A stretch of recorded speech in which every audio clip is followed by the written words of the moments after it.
सभी देशवासियों को साहेबनगी सतगुरु। एक बार जो है कबीरदास जी का एक शिष्य जो है इस एक गांव से गुजर रहे थे। वहाँ पर ही जो है चौमुहानी था, तो वहाँ पर ही जो है 3 महिलाएं जा रही थी, है न। 3 महिलाएं जा रही थी तो साहेब जी ने अपने मुंह से वचन से बोले कि ना गुण है अगली में और ना गुण है पिछली में, सब गुण है बिचली में। तो वहाँ पर जितने भी लोग थे अगल बगल, वो महिलाओं ने, तीनों महिलाओं ने हल्ला कर दी और उस गांव के अगल बगल के लोग जो बैठे हुए थे या घर में थे वो दौड़ करके आए और उस साहेब को पकड़ के कैद कर लिए और गांव में एक रूम में ले जा कर के बंद कर दिए। और उस गांव के लोग जो है, कुछ लोग कहने लगा इसको जान मार दो, इसको गोड़ काट दो, इसको हाथ काट दो, तरह तरह की बात जो है बोलने लगे।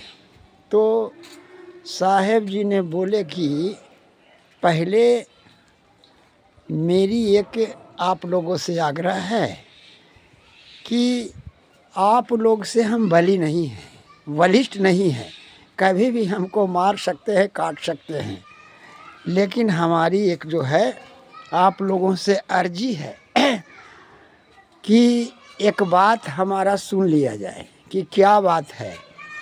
तो कुछ लोग गांव में अनेक तरह के लोग होते हैं, कुछ जुझारू भी होते हैं, उपद्रवी भी होते हैं, लेकिन कुछ दयालु लोग थे, साधुवाद थे।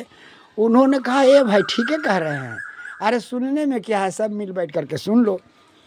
तो वही कहीन साधु जी कि देखिए हम यही बोले हैं, और उन महिलाओं से भी आप पूछिए कि ना गुण है अगली में और ना गुण है पिछली में, सब गुण है बिचली में, यही हमने बोला है।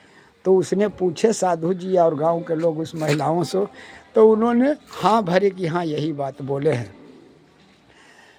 तो कहीं देखिए हम इसलिए बोले हैं कि अगली जो है वृद्ध महिला हैं, है न, और पिछली भी वृद्ध के श्रेणी में, उससे 1 वर्ष के ऊपर नीचे का उम्र है।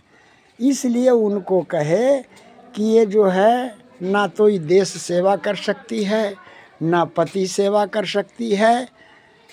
इसी बात के लिए मैंने कहा कि सब गुण बिचली है, और बिचली जो महिलाएं हैं वो जवान है, वो पति की सेवा कर सकती है, देश की सेवा कर सकती है, देश की रक्षा कर सकती है, यानी कुछ भी करने के लिए वो सक्षम है।